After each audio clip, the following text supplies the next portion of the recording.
Live from the KIJU studios in beautiful Ogasawara, this is the Monster Island Film Vault, episode 45, Godzilla the Series, New Family and DeadLoch, featuring Eli Harris. Hello, Kaiju lovers, and welcome to the Monster Island Film Vault, a podcast seeking entertainment and enlightenment through tokusatsu. I am your host, Monster Island's one and only film curator, Nathan Marchand. Please, Jimmy, I don't think they can afford to hire another one, all right? Let's just keep it to me. I like the job security. Today, however, is a very special day. We're trying a lot of new things today here on the Film Vault, and part of that is thanks to this man right here. That's right, he's not only a member of MIFV MAX on Patreon, he's also Kaiju Media Junkie on Instagram, and the co-host of the Tokusatsu Beyond podcast. It's Eli Harris. How's it going, Eli? Doing pretty good. I got some good sun up here on the island. Oh, yeah, it's been good. Yeah, it's been catching some rays, working on that tan, you know. You're from a landlocked state, so that definitely helps, catching all that sun. Yeah, well, doing Gasline was my job, other than talking about Godzilla all day. I get some good sun, but I've never had sun like this. Oh, yeah. I've never been sunburnt. Oh, really? How have you managed to not get sunburned? A lot of sunscreen. I was a very sheltered child. Calm down, guys. Calm down. All right. Jimmy, I don't need you adding Eli to your rogues gallery, okay? You've already made enemies of enough. Or frenemies? I'm not so sure. With enough of my guests. All right. Let's just... I'm such a big fan of his. He's already starting to make fun of me. Part of his job. Yeah. Part of the job description. It's what he does. I think what needs to happen is that you should keep yours and you should get another producer. Ooh! Oh, look at the salt. Oh, do you hear that? Listen. Oh, yeah, he's raging, man. He is raging. Listen, if I talk like that to my host, I would get fired. Or like any person I did on the job. Oh, so you're a lucky man, Jimmy. I'm telling you. Oh, yeah, this is very true, Jimmy. You need to listen to him. He's very wise for his age. I'm just saying. I would have been kicked at least once. Yes. I think the three of us need to go get drinks or something at King Caesar's Palace or have a good time. Okay, after this. Hey, listen. I'm finally 21, so I can get a drink. What do you recommend? I still haven't drunk anything. I turned 21 like a month ago. Oh, really? Well, for a while they have this thing, the Russ Tamblyn Martini. It was very dry. But unfortunately, I think it's been discontinued, which is a little unfortunate. Just like his career. Yes, unfortunately. But I hear the Atomic Sunrise is pretty nice here. They put in a little bit of Mothra dust in there to spice it up a little bit. Might make you a little bit sleepy, unfortunately. That sounds amazing. Okay, then we'll do that. But the reason that I'm saying that this is a special episode is because this episode of the Monster Island Film Vault is brought to you by Eli Harris. You are a member of MIFV MAX. You're welcome. You, Eli, are a member of MIFV MAX on Patreon, and you decided to sponsor the show at the level where you got to pick something for us to cover here on the show. And I can't begin to tell you how happy that made me, and I am really excited that you are the first one. And you pledged at the level where not only did you get to pick what we would cover, you got to come on the show. I know. I get to talk about Godzilla stuff. And, have fun doing it. So. Yes. So do you want to tell everybody what we're talking about today? This is your show. All right. So we are going to talk about Godzilla, the animated series from the Godzilla 1998 film. We're going to cover the first two episodes. The New Family. Yeah. It is the New Family and DeadLocked. Yeah. Oh, the one about the Loch Ness Monster. Oh, just DeadLoch, not deadlocked. It's just DeadLocked because it's a pun, Yeah, okay, because Loch Ness Monster. And when you and I were jokes. When you and I were talking about, there's so many puns for the for the show. Like they have an episode called Website that's about a giant spider. Okay. That's a thing? Yes. I want it. But anyway, so yeah, we're talking about the first 2 episodes, and then your favorite episode, DeadLoch. Because when we were talking about this, I said, okay, what do you want to do? And you said, I want to do Godzilla the series. Okay, let's pick some episodes. I was like, I don't know which ones. I was like, okay, what's your favorite episode? DeadLoch. Okay. Why don't we do the first 2 episodes so we can introduce everybody who may not know what this show is to the show, and then we can talk about your favorite episode. And I thought this works out great because I had been thinking about doing some coverage for this show in one form or another on the podcast for a long time. So this worked out great. I'm happy to be convenient. Yeah. That makes it sound kind of terrible. So. No. I wanted to do the show. I just thought that would be a really good joke. Yeah, there you go. Okay. There you go. You'll hear a lot of those. Both of those. I'm very sarcastic, and then sometimes I don't know I'm telling a joke, which really helps the joke. Sounds like me and Jimmy every day. Jimmy doesn't know how to tell jokes. Oh! You know what? Listen, we're gonna have a comedy battle. Who can roast the other one the best? I would pay. And it has to all be Godzilla puns. Oh, I would pay to see this. I will refund you a month of your Patreon pledge to see this. You know what? Meet me outside and we'll talk about it. Oh, first we got to get through the episode. So before we get into it, obviously this is a sequel to the 1998 film, the infamous 1998 film. Interestingly, Zilla Jr. is on the island. He had to get moved here, and it took a little bit of effort to get him here because the board didn't think he would be all that popular of an attraction because of the infamy surrounding that movie. So I wanted to begin our discussion by asking, how do you feel about the movie? Very briefly, before we get into the show. All right. So as a child, of course, anything Godzilla was good. As an adult, everything Godzilla is good, but there's an asterisk in front of it. So this movie is bad, also good. So there's some parts of this movie that I really enjoy, but most of it is because they're so bad. So it's an ironic love. It's an ironic love. Like when I was a child, I was like, you know what? This movie's cool. Godzilla's faster. He's better. You know, he dodges all the bullets. And then I realized that's not the point. That he's not supposed to do that. As a child, I thought that was awesome. You know, being an infant, you think everything is cool until you grow up and then you have opinions. And then you start learning the opinions of others, and it might sound everything. Yeah, and then they shape your opinion. So I do not entirely hate this film. It has bad intentions, but those bad intentions made an okay movie. Oh, okay. I was, much like you, I was never part of the vitriolic hate that this movie gets. I get all the fanboy complaints about it. That seems where most of the vitriol comes, and I get it. For me personally, I have more issues that are not fanboy related with it. To summarize, I think Godzilla 98 is everything that was wrong with bad 90s blockbusters. Because it's a bad 90s blockbuster. And the only reason people are still talking about it is that dang title. If this had been called Beast from 20,000 Fathoms, because it really has more in common with that than Godzilla, it would have been quickly forgotten and become this relic of the 90s. But because it's called Godzilla, people keep talking about it. What movies came out in 1998? This would help me open my mind. Armageddon? Okay, yeah. Dante's Peak. Not Dante's Peak. That was 97, if I remember correctly. What was the Deep Impact? That was the other big meteor movie that year. Mercury's Rising also came out. That one definitely is one that I could see. The 90s were not good for blockbusters. Especially the second half of the 90s, I feel like. The first half of the 90s had some great blockbusters. Jurassic Park, yeah. But second half of the 90s, not quite as much. No. As I can see with our trusty little like computer thing you got going on, so I can research my own stuff. Yes. You would be surprised how much live research actually happens, at least by my guess.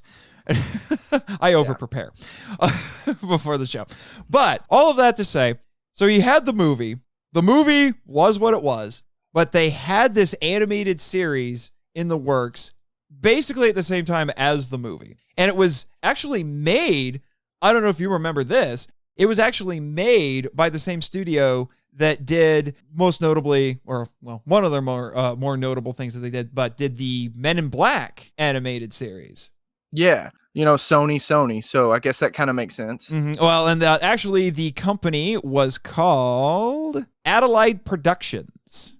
And if you've seen the Men in Black animated series, you'll see a lot of similarities in the character designs. But they also did stuff like they did the Jumanji animated series, Extreme Ghostbusters. So we're saying anything Sony owned, Sony was like, take it with what you will. This was one of several animation studios that they used. Okay, yeah, because in my head, I think animation works is like you give it to one thing and then you just let it happen. That's how it works in my head, but it's not. Yeah. But they did a lot of different stuff. I'm looking at their list right now. They did a lot of stuff. Jackie Chan Adventures. I love Jackie Chan. Yeah. Big Guy and Rusty.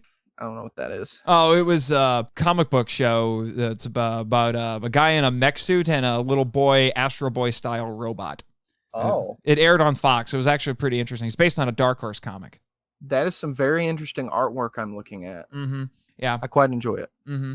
So there's a very interesting pedigree to this, and they had some very talented writers. I was actually looking up some of the writers on some of the episodes, not the ones that we're talking about today, but some other ones. Like they had Len Wein, who's a comic book writer. So there's a lot of great talent working on this. And to give a little bit of a prelude before we dive into the episodes, they also had several of the cast members from the 98 movie that are actually playing their characters. Some of them were only in the movie for 5 minutes, if that. And now they're main cast members on this show. Yeah, like, who was it? Malcolm Danare as Craven. Yeah, Kevin Dunn. Who's Colonel Hicks. No, he's Major Hicks. Excuse me. He's Colonel in the movie, Hicks. Major in the show. Yeah, I call him Transformers Dad. That is true. And that's literally when I hear that voice, I will turn around to somebody and go, "That's Transformers Dad," and they won't get the joke until. Well, you want another Transformers connection? Frank Welker did some of the voice effects for Godzilla in both the movie and the show.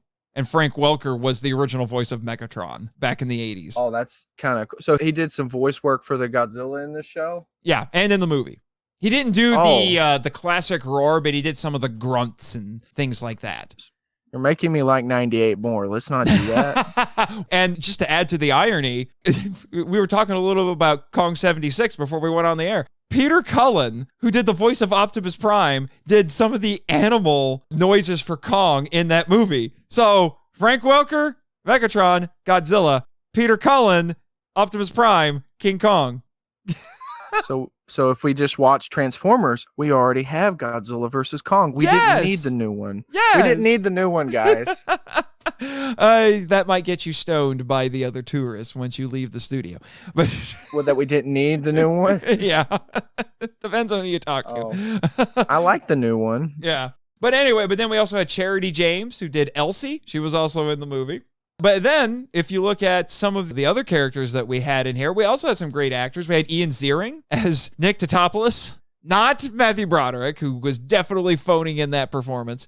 And Ian Ziering at the time was popular because he was on Beverly Hills 90210. He's famous now for being in Sharknado. Wait. Is he in Sharknado? He's in all of them, I think. No, I love this show more now. I know who... I can now place the name to because his voice sounded familiar after not watching the show for a long time and then coming back and then watching all the Sharknado movies. I love this show so much. Now. I can tell. And then someone who went on to become even more famous is Tom Kenny, who is the voice of Nigel, the robot. He's SpongeBob. I was going to do a SpongeBob impression, and then I decided that I won't because I don't want to Jimmy to offend me. No, you mean to offend Jimmy? No. Make fun of me. Excuse me. Okay. I get it. Because it's not good, nor does anybody ever want to hear a SpongeBob impression from me. It's because everyone has one and they've tried. So well, the Southern accent and SpongeBob just does not go together. No, it doesn't. And then Animal, the cameraman who hangs out with Audrey, who is such a better character in this show than she ever was in the movie. Is voiced by does stuff. Yeah, is voiced by Joe Pantoliano, who you would know as Cypher from The Matrix. Really? Yep, the guy who betrays them to the machines. Oh, yeah. You know what? The voice and the face is now a part one. Wow. There's actually a lot of 90s connections coming through here. Yes. So there's quite the pedigree to this. It's a grossly underestimated show, and as we'll show you when we discuss these 3 episodes, you'll see just how underestimated I think it was. I will say, one of the reasons that despite how good it is, the fact that it got buried was because it ended up being a victim of the Pokemon and Digimon wars, because they kept changing its time slot because the WB, later the CW, had Pokemon, and that was the hottest thing at that time for kids. And then in response, Fox, which is where this show aired, they had Digimon to compete with that. And that competition ended up, despite the fact that this show was popular, it ended up being a victim of that because they kept changing time slots. And some of the episodes actually didn't air. There were a couple, this was a 40-episode show, and several episodes didn't air. You weren't able to see them until the show actually got put exclusively onto Netflix for several years. That was the only way you could actually see them. And then Mill Creek did us all a favor and put it out on DVD. Thanks, Mill Creek. Yes. I do have to say, though, I wish it would have just been on one Blu-ray. Yeah, that would have been nice. Yeah. Media nerd wishes everything was just on Blu-rays. So, hashtag physical media forever. Yeah. You know, now that we're talking, the Pokemon, which one's your favorite? Which one's Jimmy's favorite? That's the real question here. Because if I... Of course you liked Digimon. Weirdo. You like them because they were all technology-based. I get it. It's just because it was the unpopular opinion. Ooh, are you calling Jimmy a hipster? Yes. Oh, shots fired. Calm down, Jimmy. I see that finger going for that button. It's just no. What happens when he hits the button? He talks to us. Although he still needs to get his mic fixed. He sounds like the probe droid from Star Wars. And I'm just like, dude, you got to fix that mic, all right? Some people are a little confused when I thought I was about to get kicked out of the studio. Oh, no. Yeah, he would have to go through me to do that. All right, because I thought he had a button just like hardwired to the seat I'm sitting in. And I was about to go right into a pen of like some kaiju, and I would never be seen again. Oh, no, we don't do that. What? Who do you think we are, monsters? Just come on. The Monster Island has an infinitely better track record than our competition, Jurassic Park. Okay, we have a reputation to maintain. All right, I apologize, Jimmy. I am sorry that I thought you were going to throw me out. Yeah. However, we have discovered that there are emergency evacuation systems in every building on the island that can be activated by pulling a certain lever. And I have had to make sure that no one ever comes close to that. Can you please point me to that lever? It's thankfully not here. It's over in the control room where Jimmy All right, is. yeah. So Jimmy has control of it. That's real safe. Yeah, I admit that is mildly terrifying. Calm down, Jimmy. All right, so with some of that preliminary stuff out of the way, I'll give us all a little plot synopsis on the first episode, which is titled New Family, Part 1.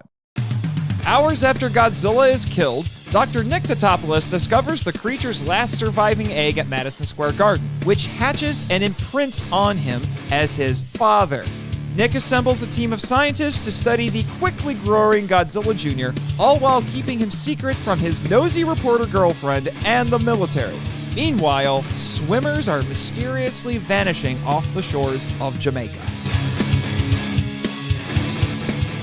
So, we watched this together today here in my screening room, which was interesting. I normally only show movies in the screening room, but today we got to watch some TV. So, how long had it been since you had seen these particular episodes? Let's see. When did Godzilla 2014 come out? 2014. I was going to say, you answered your own question. It was a joke. I'm sorry. I'm really bad with jokes. But it had been since I got the DVD set, and I think I had jumped back and forth between episodes on the set. Mm-hmm. And this is really why my mind is so jumbled when I try to talk about the show, because when I think we're talking about one thing, we're actually talking about another. Oh, trust me, you're not the only one that's happened to. I actually have to issue a little bit of a retraction since you're bringing this up. I had joked in some past episodes leading up to this that Zilla Jr. had a thing with Nessie. That is not accurate. That was another monster, but it also involved a mother and her child. So that's probably why I got them mixed up. You know, I think I did too, because when I watched this episode, well, not the one before, totally different, but it had been since about 2014 since I watched this. Mm-hmm. Yes. So one of the first things that I noticed about this and that I absolutely love about this show is how close it sticks to the movie continuity, which is actually really interesting. There are constant references to the movie. Now, there are some things that are different. Like, the first scene of the first episode is basically recreating the end of the movie, but it's a little bit different, obviously. It's like they started it right as the movie was about to be wrapped, and they hadn't watched it all, but they had a script. Yeah, they had a script, maybe some animatics, some storyboards. So they had a general idea of what was happening, but it doesn't exactly replicate it because the movie came out in May of that year, and the show started that fall. Yeah, so they didn't have a lot of time. They just threw it together. We were like, all right, we got to make it as close as we can. Mm-hmm. Let's go for it. Yeah. And they do, I say, like, watching this show makes me appreciate the other movie more because it gave me this. Yes. If Godzilla 98 led to this, I think we could be a little bit more okay with it. And they gave me the sneezing Dr. Craven that I always wanted. Yes, well, which you do. There's a little bit of that actually in the movie, but they bring it to the forefront in the show, which is great. They make him a character, which I enjoyed, and I like how they brought back the sneezing. The best. That's an awful joke, but they make it funny here. Yes, they do. And speaking of the characters, one of the best things to happen with this show is Nick's characterization is different and I think better. I joked before that Matthew Broderick was phoning in that performance. Here with Ian Ziering, this version, which I'm friends with Nick Tatopoulos. He's here on the island with Heat. Whenever there's reports of new kaiju showing up somewhere in the world, they go off there to investigate, and if they think it's something that would be good for the island, then the appropriate resources are sent to go capture the monster. And let me tell you, Nick Tatopoulos has gotten a little bit tired of people saying that he looks like Matthew Broderick because he says the cartoon series is much closer to how he actually is. But in the cartoon series, he's more of a man of action, and he's a stronger character. He's more assertive, I would say. He reminds me of a much more stern Bruce Willis, just not bald. Interesting. Not a lot of quips. It's Bruce Willis now. He's stern. Oh. He doesn't look like he's having a lot of fun, and he wants to go home. Yes. And the characterization for all of these characters is incredibly strong. And I think that's partly because since this is a half an hour Saturday morning cartoon show, the scripts have to be very lean and they have to do a lot with a little. So they cram as much character and wit. The dialogue is so witty. I love it. The banter is just great. There's some wonderful one-liners in this show. And basically, scene one, they establish some of the characterization for, say, Nick Tatopoulos. He's very fond of repeating the same word 3 times. It's usually something like, go, go, go, or run, run, run, or something like that. I have a theory about that. Oh, really? What's your theory? In the movie, he had to repeat himself every time somebody said his name wrong. Oh, that is a joke I'm so glad they dropped because that was a lame joke and it kept coming up. It was so stupid. Like, we get it. Tatopoulos is Greek. Nobody knows how to say it, but it's not that hard. Well, see, now that I think he thinks he's saying his name wrong, so he thinks he's just saying everything wrong. So he repeats things 6 times. That's great. You know what? You made me think because that's what I thought about on, just watching. Is like he says the same thing a lot. Yeah, it's same words, and he says it the exact same way. Yes. Oh my gosh, it's great. It's great. And then, another thing that's amazing about this cast when we're being introduced to all of them is it's a really diverse cast. Yeah, so we have Nick and we have Craven, we got Elsie, and then Randy. We have Randy, which actually we forgot to bring this up. Randy is actually how you got to the island today. You want to tell that story really quick before we start talking about him? All right, so me and Randy, he picked me up. I had to fly to Los Angeles, pick me up there. I started talking about how much I love my PlayStation 5. And oh my gosh, if you guys haven't watched he loves Sony, he loves PlayStation. So I swear, we went 6 different places. He was looking for one. He was online on GameStop all the way there. I don't know how we got there without wrecking into something. He didn't look while he was driving the heat seeker. I was terrified for my life. But finally we got here. He did not get a PlayStation. I'm the only one that seems to have one. And man, that guy is probably the funniest person I have ever met. Oh, is he just as funny in real life as he is on the show? He's funnier. Oh, because really? He's not censored. Yeah. Did he have Namigel on the boat? No. Did he get destroyed at any point during the journey? Let's see. There was this weird incident where he swerved the boat. Nigel decided that he wanted to go for a swim. Oh, we never saw him again. Oh, no. We need to make sure we send somebody out there to get him. Yeah, you do that, Jimmy. When we're done broadcasting today, you go find that dang robot. Because if we don't, I kind of thought that... Oops, sorry. No, I was just going to say, because if we don't, I think poor Dr. Craven is going to fall into a deep depression and not come out. Well, I thought picking up trash would be the perfect job for Jimmy. The rage, the salt. Oh, come down. Listen, I'm from the 21st century. The only thing I know how to do is have comebacks. Oh, I can't clapbacks. make really good jokes, but I can do that. Oh, clapbacks. Oh, yeah. Okay.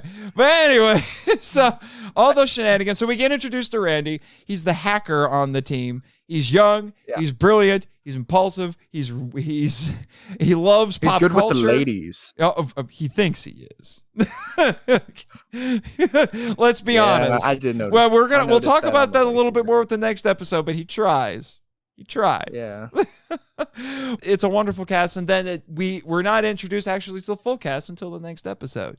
But spoiler warning, we meet a French lady who comes along to round out the team. And like I said, we'll talk more about her in a little bit. And then we also have Hicks returning from the movie, which is pretty cool. Although his rank is different. He's a colonel in the movie and a major on the show. So he got demoted, I guess. Is that demoted? Yeah. Colonel's higher than major. Okay. All right. I didn't take JRTC. I don't know. Yeah. So one of the running gags that also gets established in this is because Craven and Randy do not get along.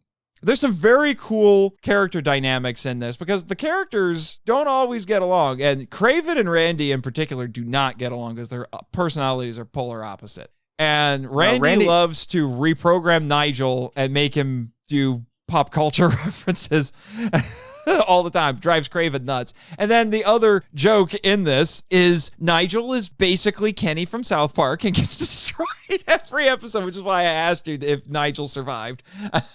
Yeah. No, every time, literally, I've seen Nigel on TV and in person, he dies. Yes. He has many and not lives. even in a fun way. He just either gets tail whipped, stepped on, or off the boat. Yep, that's what happens when you're dealing with kaiju, man. But I have to say, Randy does make him say some really good, funny things. Mm-hmm. I really enjoy Randy's version of what he thinks Elvis would be like if he was a robot. That was pretty good. Thank you very much. Yeah, and then it does, and it's SpongeBob. So now that I look at him, it's his first yellow character, Tom Kenny. The first time he's ever he got his practice. Have you seen Godzilla Singular Point?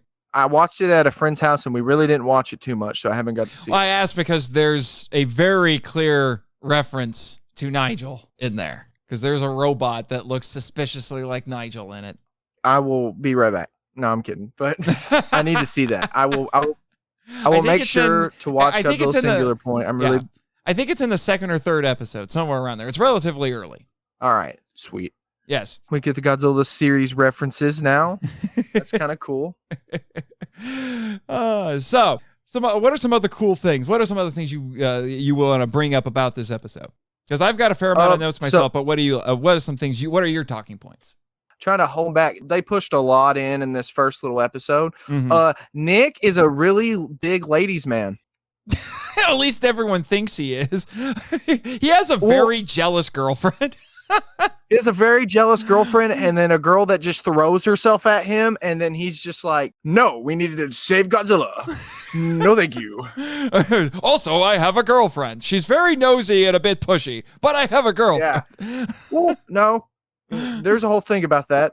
I don't know what they are. I really don't. I really enjoy so another good talking point. The animation in this first 2 episodes is like awesome. I say like a lot, but it's really cool. It is. You can totally tell like the budget changes from these 2 episodes to the next one. Yeah, they threw some money at this first episode, probably because they needed to make a good first couple of episodes to impress the executives. And then the design of Godzilla changed ever so slightly to the point where I believe this could actually be Godzilla, but it's not. It's Zilla Jr. Thanks, Toho, for changing that for me. Now I have to make sure. Yeah. I'm going to get copyrighted. That's not Godzilla. You never know. Toho's a little nuts with those copyrights, man. Yeah. Thanks, Subway. Well, speaking of the animation, did you notice? And it's only in this first episode, and then a little bit in the second when they do the previously on. Did you notice for a hot second, there was blood? Yeah, for like a hot second. That was another thing I was wanting. You brought me back. When they're first shooting at him, the army, you can see the blood right here on his arm. On his shoulder, on his shoulder. And then all of a sudden it cuts and it's gone. I was like, man, they have a really good medic for Godzilla between takes. between cuts, it's just like bam, it's gone. Bam.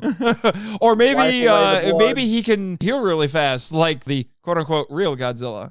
Because this Godzilla Regenerator G1. Yeah, because yes, Regenerator G1. You are a nerd.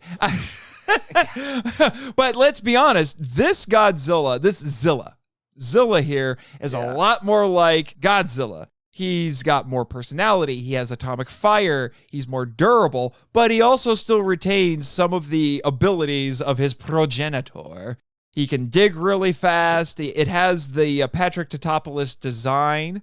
So it's this really weird melding of classic Godzilla and what the 98 movie gave us. I kind of see it as them, the main creators that were like, all right, we got to make a Godzilla, but this Godzilla is not Godzilla. All right, we're going to make it as close to Godzilla as we can without taking... They tried to make up for it. That's what I'm trying to say. They were trying to make up for it as fast as they could. Yes. And they're like, we can give him green atomic breath, but we also have to let him bleed a little because we have to make it as close as we can to the movie. Mm-hmm. I feel like the show was it was bogged down by the movie.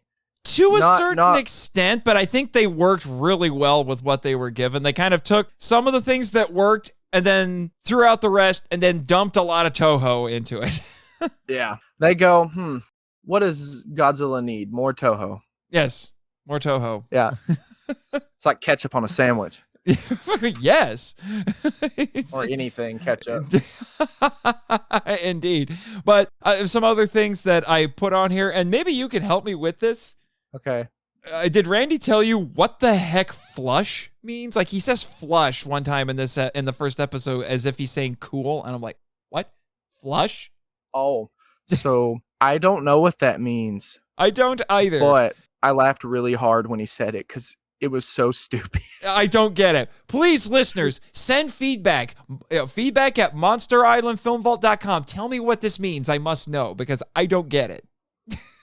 I just don't get it. And then another reference that they threw in there, I got it, but it's really dated.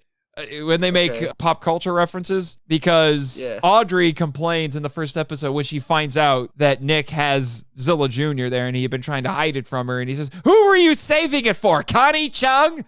Yeah, almost nobody knows who Connie Chung is anymore.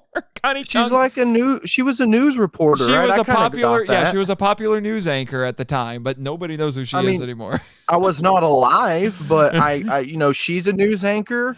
He's hiding a story. That I feel like that one can be figured out. But yeah. Oh, you can figure it out through the context, but actually knowing who specifically she is, almost nobody What makes does. it funny. Yeah, kind of. Yeah. And I love the fact that they pay off the surviving egg from the end of the movie. I think that's just really cool because that was obvious sequel baiting, and they took it and they did something with it. Now, there was going to be a sequel to the movie, never got made. If you want to hear about it, listen to the 2-part Godzilla Unmade episode I did with Chris Cooke from One Cross Radio, where we talked about that a little bit. And there's also a great Kaiju Masterclass video from last fall where they interviewed the screenwriter and he talked about making that. And the weird thing is, a lot of stuff that was in his script, I think must have inspired the show because there's a lot of that sequel script in the show. They even have like the kind of, I wouldn't say it was the monster, right? Kind of. The monster in his script would have been basically a giant bee, and there's an episode with giant bees. Yeah, so that's what was coming to my mind. It's just, I can't say what the name of the bee would have been. No, because we're a family show. Yeah, we're a family show, but if you go look it up, it's really 90s. Yes, it's a queen bee, basically. Yeah, it's a and you know what's kind of freaky, and I didn't realize this until I actually started watching a little bit more of it, but this is basically, quote-unquote, modern 90s take on the Hanna-Barbera show. The Hanna-Barbera show has a strikingly similar setup and concept as this show. Yeah. Same sort of thing. A team of people. They can call Godzilla. A team of people who are on a boat, traveling the world, investigating monster sightings. They get in over their head, and then they call Godzilla for help. Hey, man, if you're going to take a formula, take a classic, you know? Mm-hmm. You know, that kind of opens my mind a little bit. What's the other show? There was a Kong animated series. There was. It was a couple years after this. I never actually watched it. But it was trying to ride the Godzilla the series wave. Well, he controls, I think what it is he controls Kong with his mind. Actually, it's more like it's like he's a henshin hero with King Kong. He morphs into Kong. Because they combine. Oh. It's like Ultraman almost. You know what? You made it dumber than it was in my head. Well, I just know the basic concept. I've never actually watched it. At some point, I probably should. And because I hear it's a little bit crazy. And then the spin-off movies are just insane. Oh, yeah. I actually have one. It's a musical. Yeah, I know. That's the weirdest part about it. Oh, man. I tried to sit down and watch it, and I had to turn it off and try to watch something King Kong that was good. So I watched King Kong Lives. Oh, you're one of the other 3 people in the multiverse that likes that movie? I love that movie, but I also know it's bad. So I was like, let's see. I don't want to taint myself with good Kong because I feel like if I watch it with the eyes I watch the musical, it'll somehow make the Kong I like worse. So I was like, let's just watch one that's already kind of bad. Well, on that note, let's move in to the next episode. So our plot synopsis for New Family Part 2 is... With Godzilla believed to be dead, Elsie and Kraven travel to Jamaica to investigate the disappearing swimmers. Meanwhile, HQ is infiltrated by Monique, a French Secret Service agent sent by Philippe Roche. They join Elsie and Kraven and discover a new mutation is wreaking havoc in Jamaica, and Godzilla Jr. returns just in time to save them. So we're introduced to the final member of our colorful cast of characters here, Monique. And they went with Monique because, for what I was reading in an interview with the story editors, they did actually originally want to have Philippe Roche, but they couldn't get Sean Renaud. He was unavailable, which is funny because Philippe Roche he makes a non-speaking cameo in the first episode, and then the character actually does come back in a later episode of the show. Not voiced by Sean Renaud, I don't think, but if I'm wrong, Jimmy, you can correct me. He was an international superstar at the time. I doubt they could afford it. Probably. So they instead replaced Roche with Monique, and I think that was a better idea anyway. So that way we have 2 women on the team. And it also subverts expectations a little bit because a lot of times when you have teams like this, each of the team members brings something. They fill up a particular archetypal role in these things. And there's usually in a team like this, you have the muscle. So say the Ninja Turtles, that would be Raphael. In the Fantastic Four, it's the Thing. In this show, the muscle is a woman. So like I said, it subverts expectations a little bit because she's a super spy. So she has a very particular set of skills. As Liam Neeson would tell us. So she comes in handy. She has a lot of connections. She has some technical know-how. If some fighting needs to be done, she's usually the one to do it. Well, I'd have to say that her best attribute is the fact that she can like totally just block out Randy. Yes, she can. Random, as we were hinting at that, Randy tries so hard to hit on her, and she is having none of it. No. He tries so hard. I think she's the only person that can make fun of Randy and it be funny. Because other than that, Randy's like the ultimate like cool guy. Yeah. And when you put Randy up to her, no.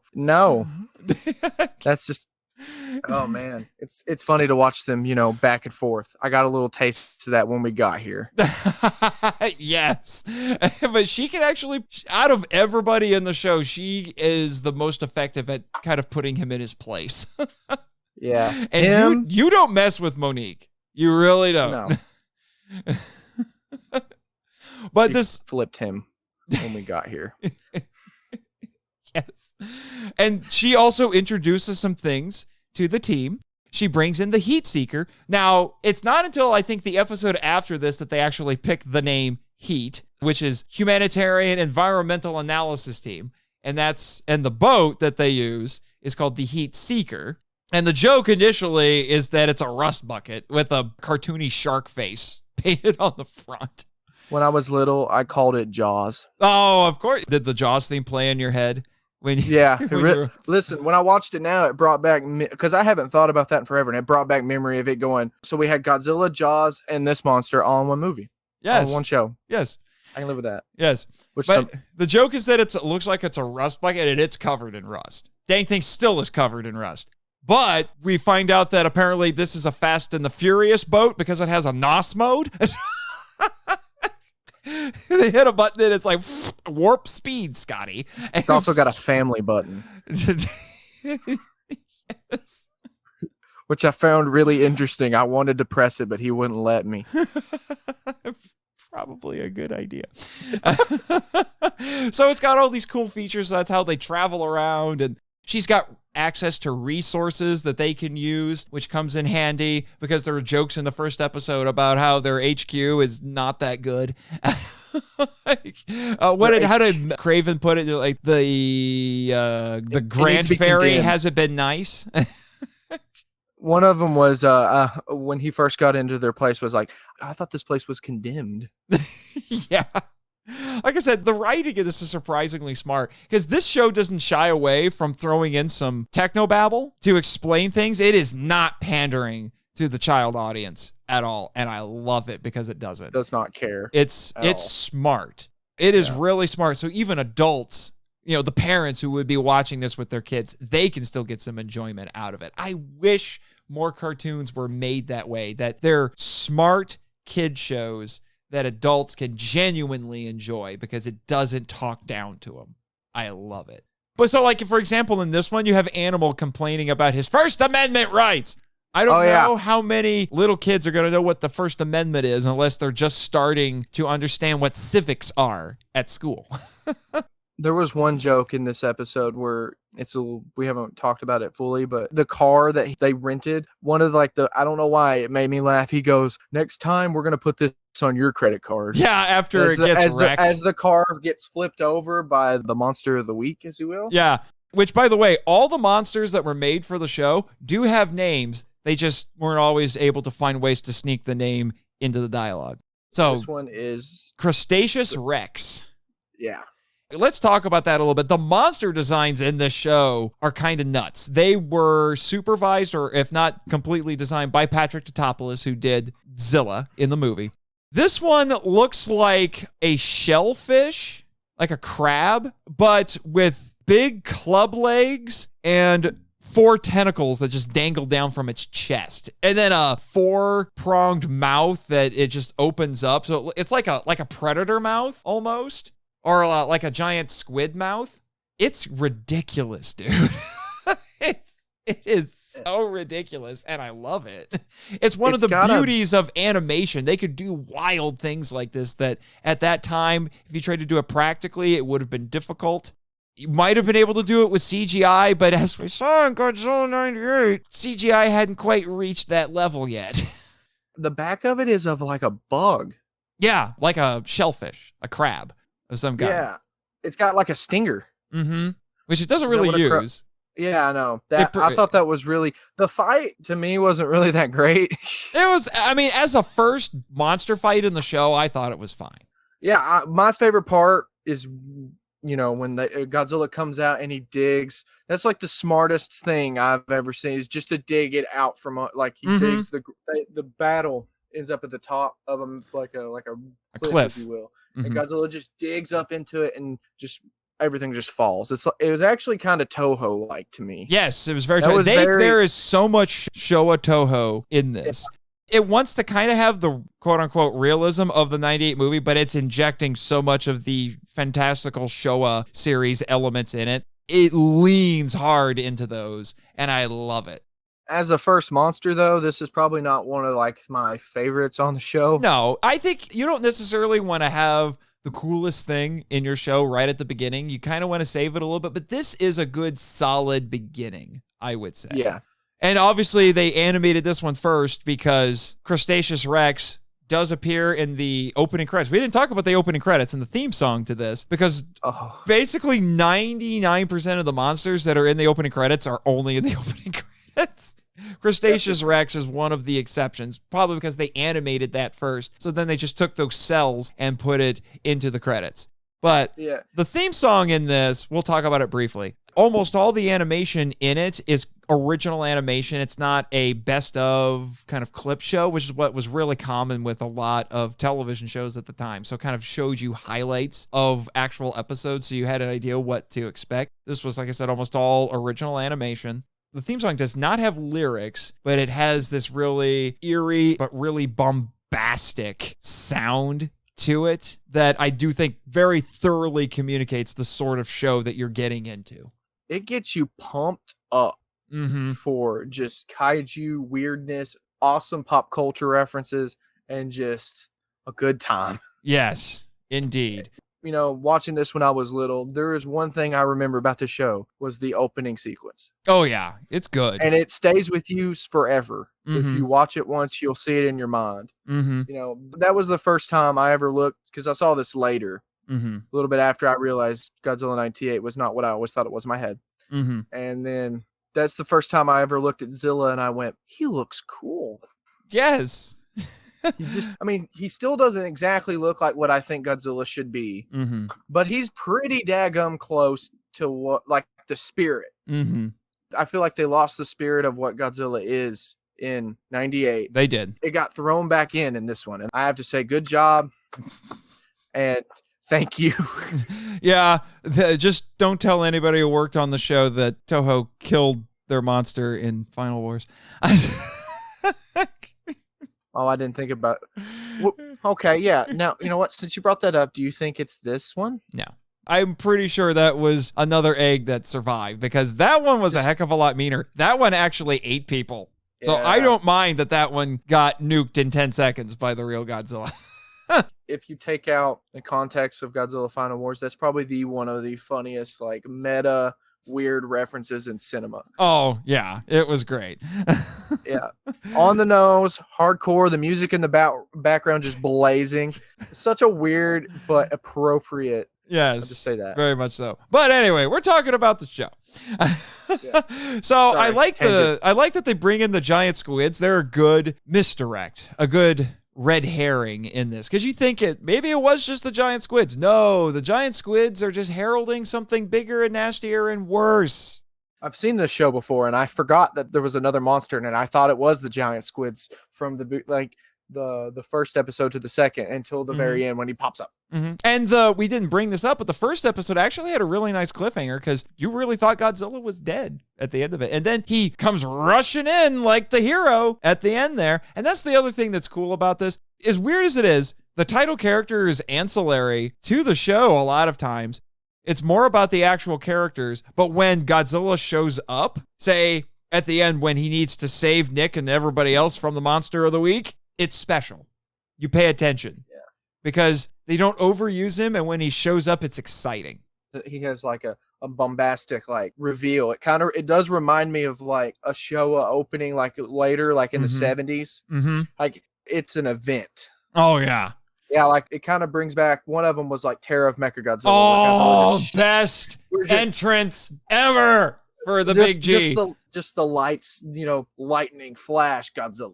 Yeah, it's the great silhouette. Yeah, I call that Godzilla's "I'm Batman" moment. Yeah, because he's basically just a one big fighting machine towards the end of those movies, and it's just fantastic. But you know what's interesting? The action in this show is always really exciting, and the thing that makes that even more interesting is that there were points where there was a lot of censorship going on with children's entertainment at the time. And the funny thing is that the creators on the show actually did run into that a little bit. I read about this in a vintage interview, because I found a magazine here on the island that went all the way back to that. And they were told that they couldn't have replicatable violence on the show. It's stuff that the kids could mimic after they saw it. And story editor Robert N. Skur said, "A kid can open his mouth and roar all he wants, but the fire breath is just not going to come out." Clearly, he hasn't met some kids, but 99% of the time, there's no fire breath coming. I've met some children. It's not coming out of their mouth, but it is coming out of their ears. Steam, pure anger. Kind of like Jimmy right now over in the producer booth. The rage. You keep this up, man. He's going to start breathing fire. Nah, Jimmy's all right. I just giving him a hard time. Oh yeah, we rag on it. I've been listening to the show for so long. He seems like he gives everybody a hard time, but I feel like he likes everyone. Wow, you figured out his secret. Yeah, he likes everyone. Yeah, I've actually there's exceptions. Yeah, yes, there are definitely exceptions. But but it's just like I've actually had to reassure people on the air. It's like Jimmy and I, we rag each other on the air all the time, but it's just to make good radio. We're actually friends in real life. Just to put the rumors to rest, because there are people who seem to think that all I do is abuse poor Jimmy. That is far from the truth. Jimmy abuses me more than I abuse him. I've seen it 100%. Definitely true. See, he's not mad at me about this. He's smiling. He gets it. He gets it, man. He gets it. All right. So, unless you've got anything to add to this, because we took care of a lot of the initial stuff with part 1. So I think we can move on to the final episode, your favorite episode. And that favorite episode of yours, Eli, is DeadLoch, because it's about the Loch Ness Monster, as you're about to hear. He travels to Scotland to investigate recent sightings of the fabled Loch Ness Monster, which annoys a disbelieving Nick. However, a Scottish scientist seems to hamper their efforts at every turn. When it's discovered the scientist has captured Nessie's baby, angering her, Godzilla Jr. and the legendary monster fight together to save it. So, if I may ask, why is this one your favorite episode? All right. So at the time of when we started talking, I was listening to a book called The Loch by Steve Alton. And before that, this was my favorite episode. But the thought of that really brought back memories of this episode and how much I really loved the idea of the Loch Ness Monster. And the fact that I had an episode of Godzilla and the Loch Ness Monster teaming up to save a kid. That whole idea, just the idea of the episode itself, it makes it my favorite. Oh, it seems like such a natural pairing, too. Yeah. I mean, and they make it way more natural than you think it would be. Oh, yes, they do. In fact, here's a funny thing. Maybe you remember this because there was a panel at G-Fest about this a couple years ago. Did you know Toho almost made a kaiju movie about the Loch Ness Monster? Yeah, with Hammer. With Hammer Studios, yeah, from Britain. Yeah. They almost did it. And I kind of wish they had, because it sounded like it would have been a really cool movie. Yeah, there was a guy going around G-Fest, like he made this like little like art book, and he was selling it to people. I bought one. And he got like a bunch of artists to do like their own version of what Nessie might have looked like in a Toho way. It was pretty neat. I think Toho really could have done like a really cool thing. They could have, which is why this is actually kind of fulfilling that finally. So we do get a kaiju Nessie.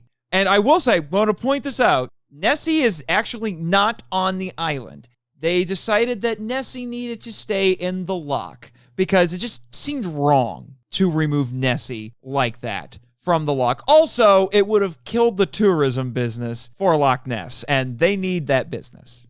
They need it bad. They need it badly. So Nessie was left there. However, since Nessie only appears about once every 20 years or so, I'm pretty sure that the one we saw on the show has since had a child. Yeah. The one we saw as the child in this has had its own child now.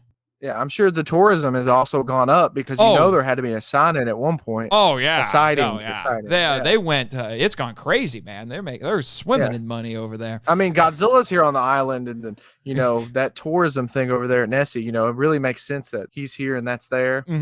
Really makes you think one of them's not real. Yeah, something like that.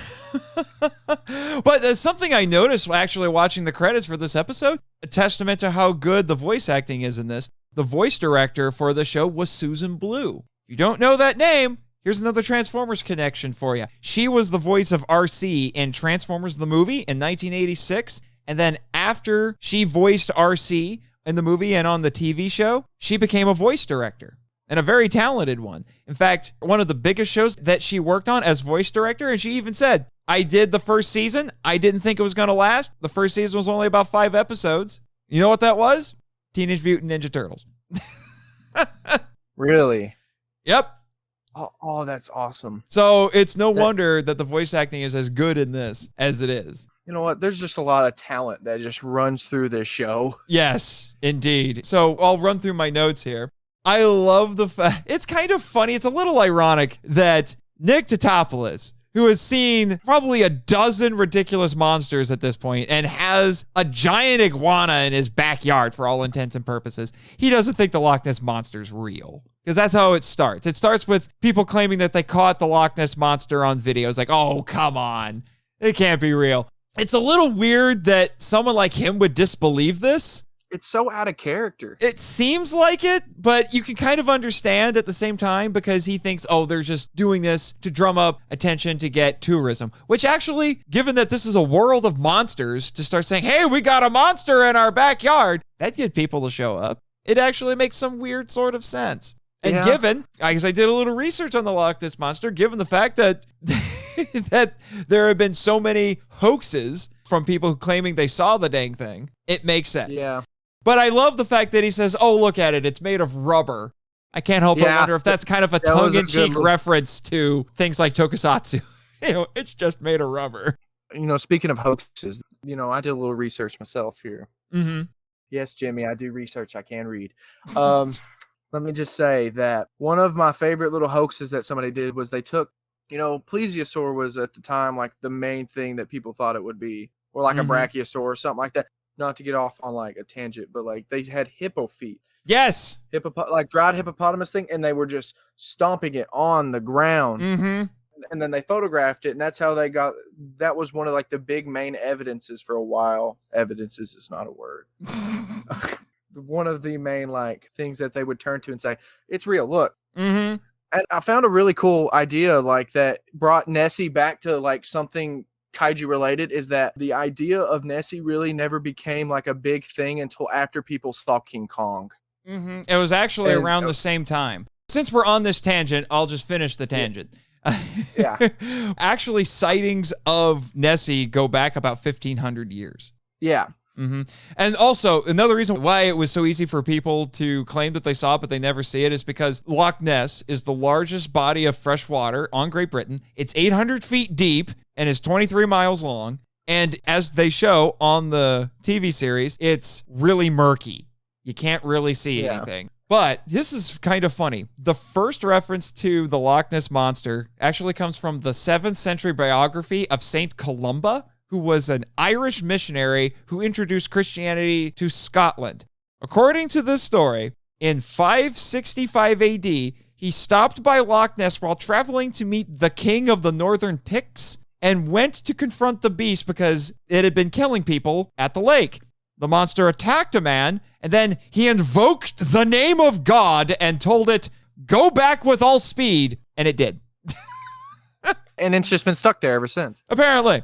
So it's all because of St. Columba, man. And then in 1933, a road was completed at Loch Ness's shore so drivers could get access to it and get a clear view. And then on May 2nd, 1933, which, now that you bring it up, that was only 2 months after King Kong came out, the Inverness Courier reported that a local couple claimed to have seen a enormous animal rolling and plunging on the surface. That's when it all started. Created a media sensation, and so journalists went there to investigate, and then a circus actually offered 20,000 pounds for the monster's capture, and one couple claimed that they actually saw the thing walking on land. Yeah. Which we see in the show, so I guess they were right. The episode kind of makes hint to the fact of how, like, really important the legend of the Loch Ness Monster is to the town of Inverness or whatever. No, it's just Loch Ness. Inverness. Loch Ness. Inverness was the Inverness Courier was the newspaper. Okay. You can see that I'm not caught up on my Scottish lore. Yeah, it's okay, man. But then the Daily Mail hired a big game hunter named Marmaduke Wetherell, what a name, to capture the monster. After a few days of searching, he's the one who did the hippo footprints. And then the Daily Mail had a dramatic headline that said, "Monster of Loch Ness is not legend, but a fact." That's a really great title. And they really went for it. Yes, they did. And people think journalism is sensational now. I think it's kind of always been. And then there was a famous 1934 photo of Nessie that's when people started thinking, oh, it's a plesiosaur. And, as we see in the show, it's some version of a plesiosaur. Yeah. It was called the surgeon's photo because it was snapped by a British surgeon named Colonel Robert Wilson. And in 1994, they determined it was a fake. And it was concocted as a revenge plot against the newspaper for criticizing Wetherell. And they did it using a toy submarine. And they made it out of wood and wood putty. So funny. Yeah, sometimes I feel like the people who cite it are like, oh man, you know what? They said that my story has to be bigger. You know what? I saw his footprints. Well, I saw it. Yes, I saw its head. I saw its face. Head. Yeah. And obviously, been a lot of theories that have circulated about what it was. Some people thought it was an archaeocete, which is a primitive whale with a serpentine neck, but those have been extinct for 18 million years. Some skeptics said that they were, I think it's seiches, Seiches, which are oscillations in the water surface caused by the inflow of cold river water into the slightly warmer loch. And then people have been trying to find it using sonar and all kinds of things in the decades since then. In 1975, Boston's Academy of Applied Sciences used sonar and underwater photography. The photo that resulted after some enhancement appeared to show a giant flipper. And then there were more expeditions in the 80s and 90s doing the same thing, but nothing was conclusive. And so far, there were 1,000 reported sightings since 1933. Oh my God. And then a guy named Gary Campbell, who's the keeper of the Register of Nessie Sightings, says he gets an average of about 10 a year. But he says 400,000 people come to visit, so it's really not all that common. You know what some of the other explanations they've offered for the Loch Ness Monster? It's actually kind of funny. Swimming elephants. Huh? Swimming elephants, because there have been circuses that have come through the area and they would have to march the elephants through the water. So they thought the trunks sticking out of the water. That would, because plesiosaur, long neck. Yeah, okay, that makes sense. And then also some people just thought, it's just fallen tree branches. But you know what one of the newer theories were? European eels, because researchers from the University of Otago, which is from New Zealand, they were endeavoring to catalog all the species at Loch Ness, and they found eel DNA in the loch. And they said juvenile eels known as elvers arrive in Scottish rivers and lochs after migrating about 3,100 miles from the Sargasso Sea near the Bahamas. And they go there to spawn and lay eggs. So there you go. Your Loch Ness Monster facts for the day. It's actually the book I was talking about. Mm-hmm. That's how the writer actually creates the idea of what the Loch Ness Monster is, just through that idea. Mm-hmm. And he uses like the underwater currents that leads supposedly to the ocean, or actually does. I can't actually remember if that was true or not. Mm-hmm. So, getting back to the episode. Yeah. Getting back to the episode. So, we have a very amusing B plot in this because there's a guy there who sounds suspiciously like John Rhys Davies or Sean Connery. Probably Sean Connery, because Sean Connery was a Scotsman. I was really getting some good Sean Connery vibes from that guy. Yeah. He was definitely doing his best Sean Connery impersonation. Yeah, he was doing. I was ready for him to like pull out a gun and be James Bond. Yeah. You know, just with the beard and everything. Yeah. God rest his soul. But but he tells Craven that he's a descendant of Angus McCraven.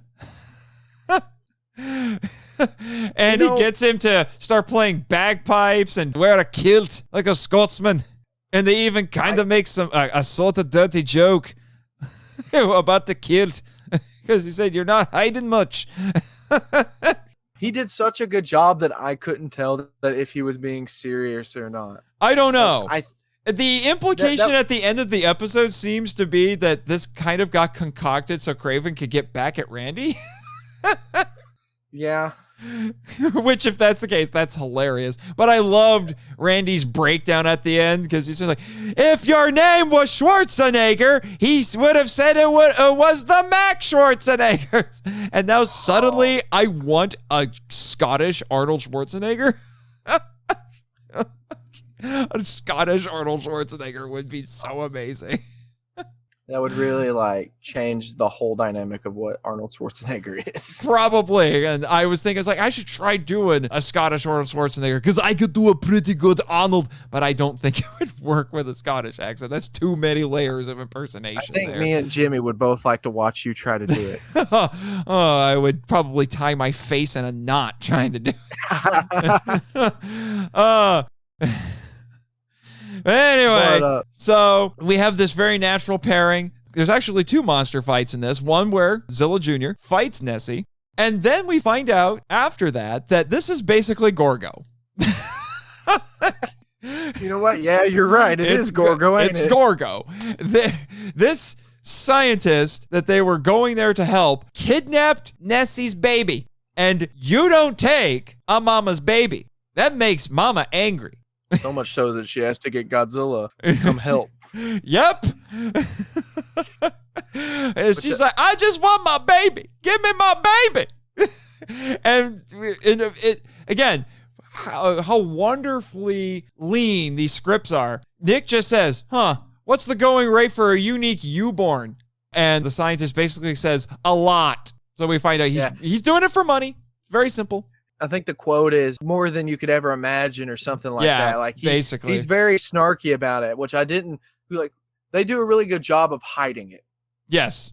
I feel like because, you go back and you watch it after, like you figure it out after a while. But yeah, for that first 5-10 minutes, you're like, this guy just seems a little bit like a butt. Yes. He's kind of a jerk. He's kind of a jerk. And then he is major jerk.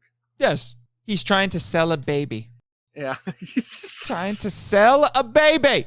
Obviously Nessie's been talking with Gorgo. She knows that this never goes well. I kind of wanted, this is really going to sound really bad. I kind of wanted to see who he was going to sell them to.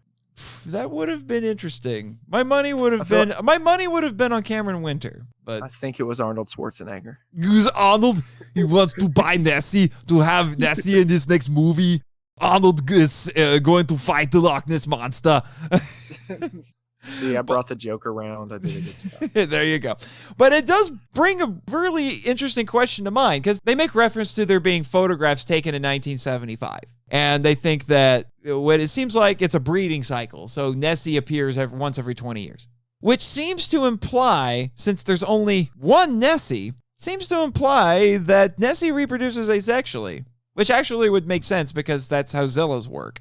Yeah. Oh, those juniors definitely not pregnant. They make that abundantly clear. He not pregnant. He can't do it. He ain't got no babies.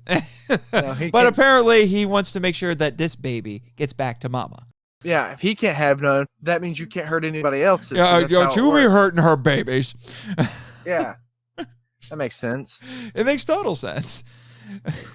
And also, Nessie is one of the few monsters that isn't at least implied to have been killed. That's actually kind of cool. Yeah, and it's one of the only ones, like, I don't know how many more they do, but it's like one that's like in history. Mm-hmm.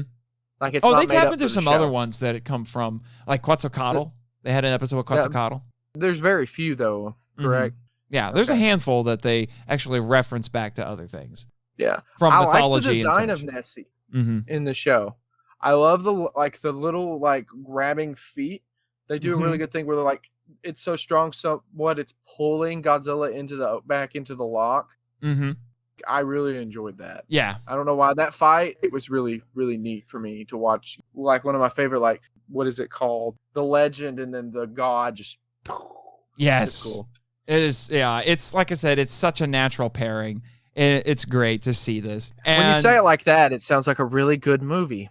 Yeah, it could have been a movie. It should have been a movie. It really should. It should have been a movie, and then have the French, just putting radioactive stuff into the lock because apparently the French do that in the Zilla universe.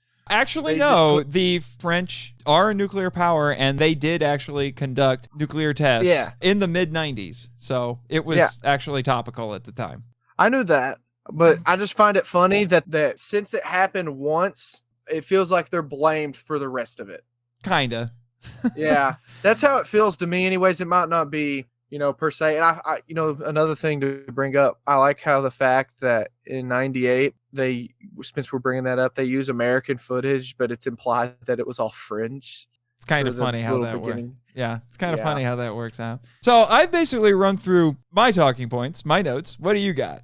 Not really much. There's a lot that goes on in this, but it's very to the point. There ain't really a lot to talk about it. Just what we've kind of talked about is basically the whole episode. Mm-hmm. I do really find it funny that he just does not believe. Yeah, and then he gets teased at the end of it. It's like, oh yeah. But even at the my thing was at the beginning of the series, he's like, there's gonna be more. We have to have Godzilla. And then the one time I understand that the Loch Ness monster, to him has always been fake. But now that a real scientist has a little bit of footage, he's like, nah, it's not real. Can't even think about it. It's funny how that works. Happen. Yeah. It creates some great tension, like I said, and also it's very ironic. And let me tell you, I've talked with Nick, and he said that he regrets that. He says, I should have known better. I think he needs to get up on like a podium. I know it's been a couple years. I understand that it's in the past, but I feel like he needs to just discuss it. And I need to hear his reasoning, and I need to hear Randy make fun of him.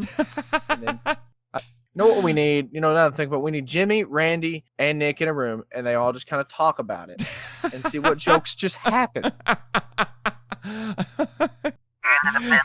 He's all for that. All right. Well, I'll make sure that I'm here. Hey, man, if you want to sponsor another episode next season, request a few more Godzilla the series. I'm just saying. All right, I got you. All right. Well, we've gone on a little bit longer than I was expecting. So I think now would be a good time to start closing up shop on our first Patreon-sponsored episode. So with that, I think now it would be a good time to... Fine. What does the board have for us today? Oh, it's 2 things. Great. 2 for 1 today. Eli, I hope you enjoy this. All right, what is it now? I always enjoy a good 2 for 1. Oh, apparently there was some breaking news that you and I were having too much fun talking about the show that we didn't hear about this. It has come to our attention, this is from the board's Twitter, that a certain individual was caught earlier today attempting to gain unauthorized access to sensitive information that would prove detrimental to our island if it was ever placed into the wrong hands. This person disguised himself as one of our wonderful maintenance crew. And with that in mind, we will be on full lockdown throughout the week to ensure there are no others aiding and abetting anyone who wishes to harm us or anyone else who works on the island. Does that mean I can leave? On this island? I think you might be able to leave. It just might be a little bit more difficult. I'll just get on the heat sinker. Randy, help me out. Yeah. You get me there. You're going to have to get me where I was going. Yeah, you'll have to. I'll probably have to bribe him. Yeah. Actually, probably won't have to. He could probably hack his way through their security system. There you go. Hey, I'm out of here. Yeah. They continue. We are urging anyone who sees this symbol placed around any of our facilities to report it immediately by calling or texting 1-888-555-6263. And they posted that on the Twitter. You can't really see that because this is a radio show and a podcast, but it looks like a triangle with an angry eye and beams of light coming out of the angry eye. Be on the lookout for that. It's because of our loyal employees and volunteers we are able to prevent blatant attacks such as this and help ensure a better way forward for us and for everyone. Signed, the Monster Island Board of Directors. There's your first one. Where's the other one, Jimmy? Let me see. Oh, well, this one is relevant to our discussion, Eli. Okay. We have reviewed the request to legally change Zilla Jr.'s name to Godzilla, and after careful consideration and consulting the Monster Island Legal Action Team, because they got added in this tweet, we, the Monster Island Board of Directors, have decided to grant the request put forth by Dr. Totopoulos and the Heat Team. This was not an easy decision, but we all agreed that the Titan has earned the name Godzilla after it was so unjustly taken away from his father. We hope that he and the other kaiju can all find a better way forward as they continue to thrive here on Monster Island.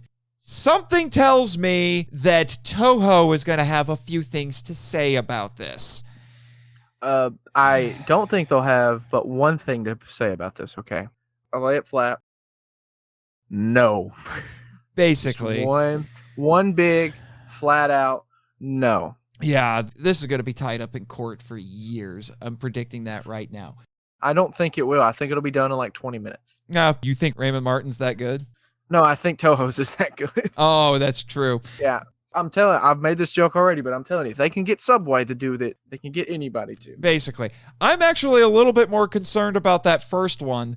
I have my suspicions about who that was, and I both respect the guy for doing it, and I'm a little disappointed.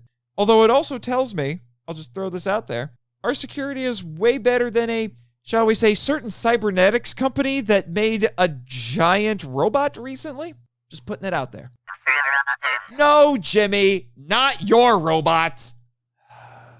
Anyway. Jimmy's robots, I'll say, Jimmy's robots is pretty cool compared to what, that one. Oh, Mechanicon Mark II and Uber Mogra? I know all about Uber Mogra. I got to pilot the dang thing once with Matt and Grattan from Giant Monster BS. We tried to settle a fight between Godzilla and Kong, which was probably not the smartest idea, but we needed to save Jimmy. With Mogra? Uber Mogra. He took parts from both the Mysterian Mogra and the UN Mogra and cobbled them together into a new one. Well, say it one more time for me. Uber Mogra. Uber Mogra. Mm-hmm. I'm gonna have to write that one down because I want that to be my password for everything. Wait, now that I've said that, I was gonna say you're getting hacked. Randy is laughing at you right now. I don't hear him. He listens to the show. He is laughing at how poor your cybersecurity is right now. You know what? I can't help it. Literally, it'll be my password for everything. If you guys want my money, you can come get it. Let me just tell you, I probably have just about as much as Jimmy does. Oh, so much salt. Oh, look at the salt. The salt. Listen, salt. Man. The one thing I've always wanted to do when I come up here is just aggravate Jimmy. Oh, and you have succeeded. It seems so much fun. It is. Just to push his buttons. Oh, and he has wonderful buttons to push. Yes.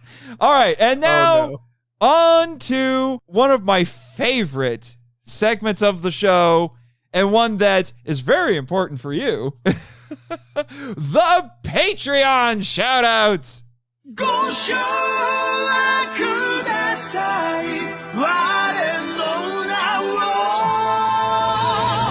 Travis Alexander, Eli Harris, Michael Hamilton, Danny DiManna, Chris Cooke, the Cel Cast, Bex from Redeemed Otaku, Damon Noyes. Wow, that was the most southern of Patreon shoutouts I have ever done.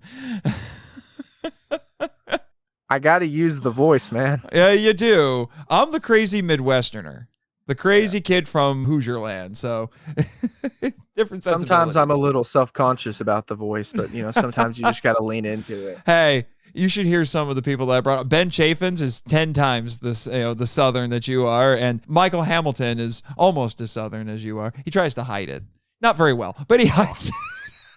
I can hide it really easy if I don't talk like really, really fast. All righty. And with that out of the way, now I got to let everybody know what our next episodes are going to be. Except I'm not sure I'm going to survive the next one. Because it's Gamera Super Monster.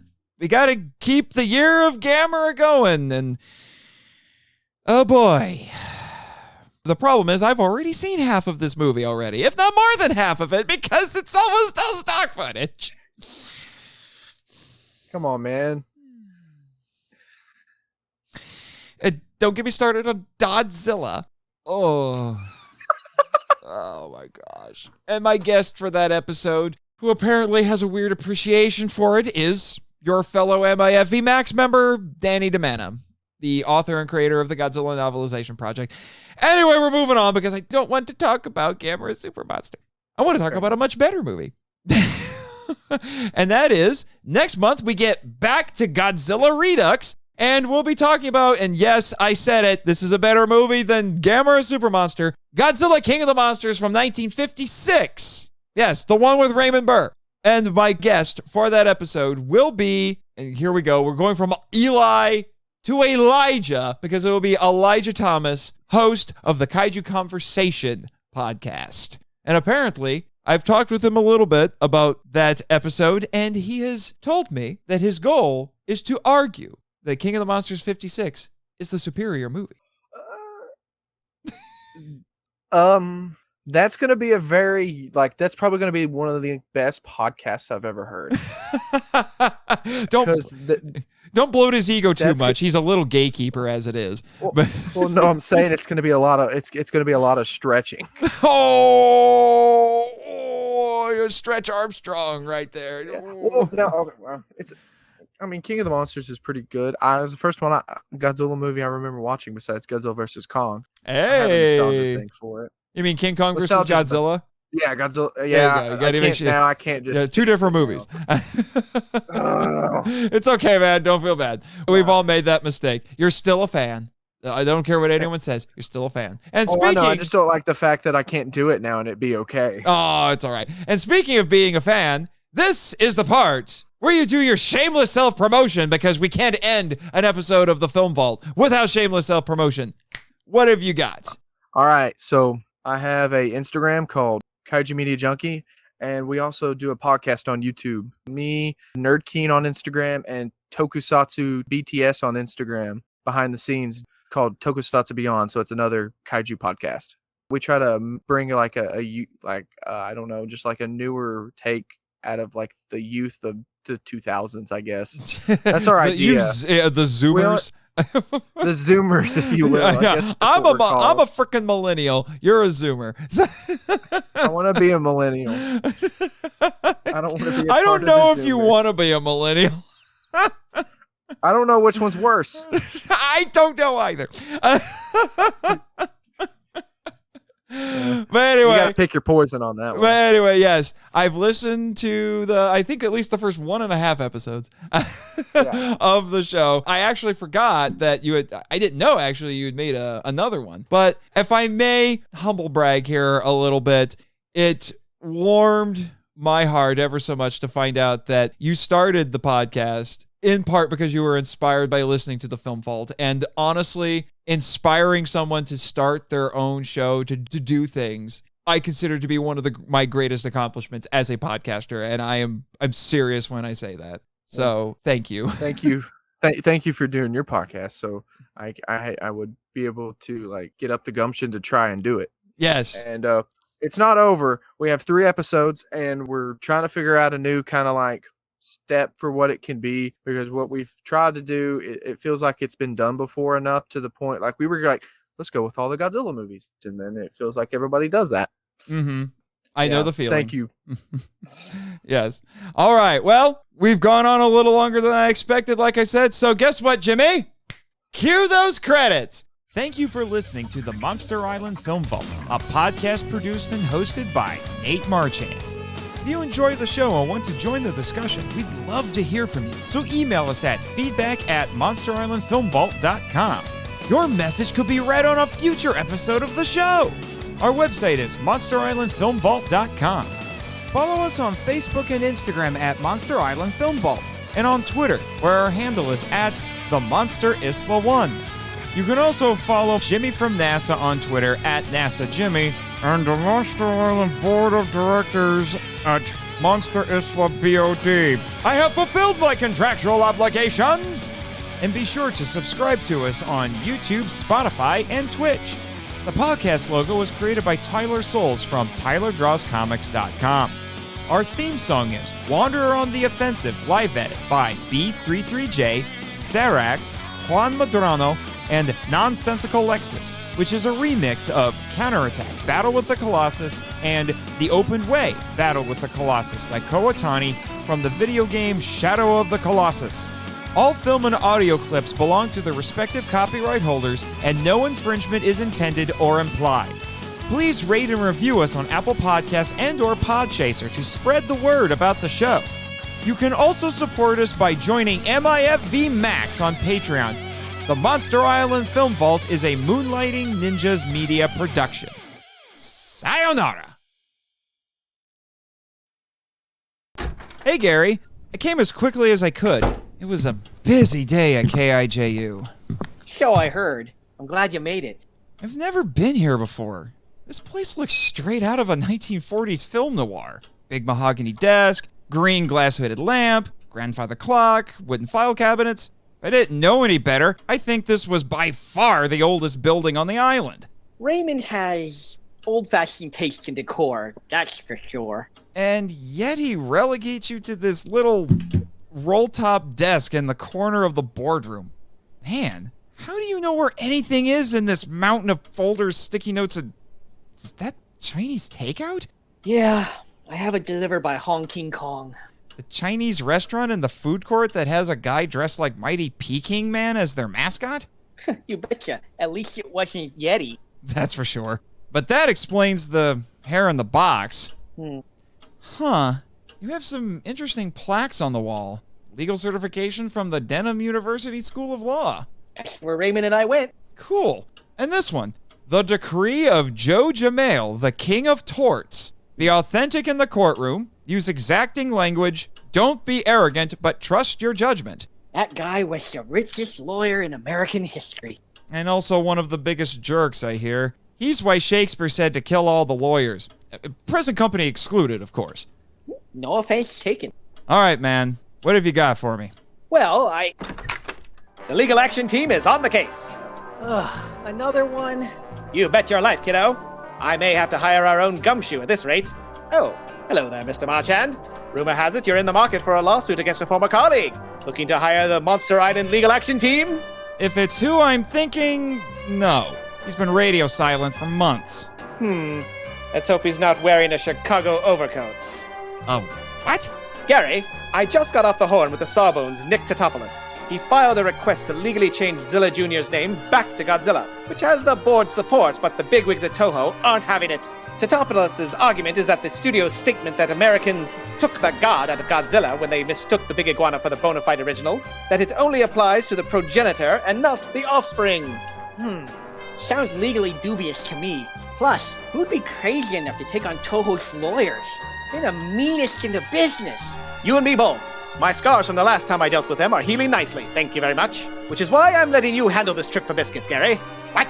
If and when you lose, it'll teach you how to handle defeat. So, basically, this is the lawyer equivalent of the Kobayashi Maru in Star Trek? Well, aren't you a regular Abercrombie? Does that make Gary Finch? Besides, Gary, I'm undefeated in the courtroom, and I must uphold my reputation. Yes, sir. Aces! Now, if you'll excuse me, the board just asked me to represent the island in court because they're pressing charges against Bernie Hayes. I knew that's who they caught sneaking around today. He infiltrated Apex Cybernetics for 5 years, but our security got him in 5 minutes. The Titan Truth podcast just hasn't been as popular since he exposed their Mechagodzilla operation. That wet sock is going to wish he'd stuck with those transistorized trash can building rapscallions and not Monster Island as the target of his radio pod show. Abyssinia. And I thought I needed a glossary to understand Jet Jaguar.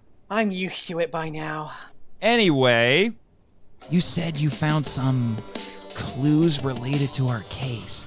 I did, and I only had to go dumpster diving to find them. You what? I also found some stuff in an old file cabinet in a dusty corner of the Sakazawa library. The only reason I was able to see them is because I'm part of the legal action team. But why dumpster diving? It was the only way I could find anything from the board without dealing with their crazy security. Yeah, Captain Gordon told me they'd requested his best EDF mutants to guard their boardroom at the top of the mountain. But not Ozaki for some reason. Dude straight out of Dragon Ball Z, and they don't want him as a bodyguard? Let me show you what I found. Good Godzilla, don't tell me you stole the board's garbage. You crazy? They might be tracking it. Tracking their trash? No, I snapped photos with my flip phone. Here, take a look.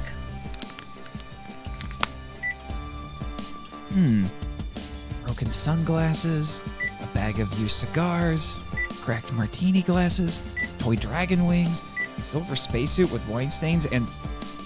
Are those bullet holes? Maybe. Not quite as incriminating as the influencers they put on Jessica's earrings, but still weird. And those don't mean much without more evidence. What'd you find in that file cabinet? Suspicious financial records.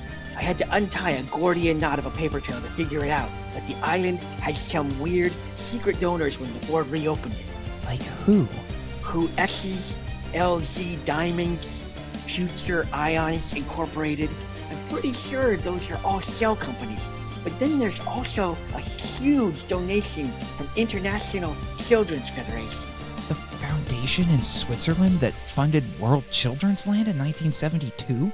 That whole thing was a front for the Nebulan cockroaches invasion. I know, right? I'm no lawyer, but even I know this isn't enough to build a case against people as powerful as the board. Too bad Mr. Martin is too loyal to them to prosecute. I think it's more that he's blind to what they're doing. Legal dodo, like I said. But if I can build a good enough case against him, he'll have to listen. Then we're off to a good start. Now what do we do? I'll keep digging through these old records, but in the next month or so, I'll be meeting one of my contacts from the mainland. Alrighty. I'll let you know if Jimmy, Jess, or I find anything. Wait, you told your producer? Of course. Despite rumors to the contrary, he's my most trusted friend on the island. Okay, but I don't think I'd confide in someone if I wasn't absolutely sure he was legally dead or not. Jimmy, supposedly, died fighting a tyrannical empire. He's on our side. Whatever you say. Gary, where's that missing person report filed by a Mr. Cannonly? I'll go to the island security office to get it now. Jim Crackers! Paralegal's work is never done. Dude, real gophers dig themselves into fewer holes than you. Tell me about it.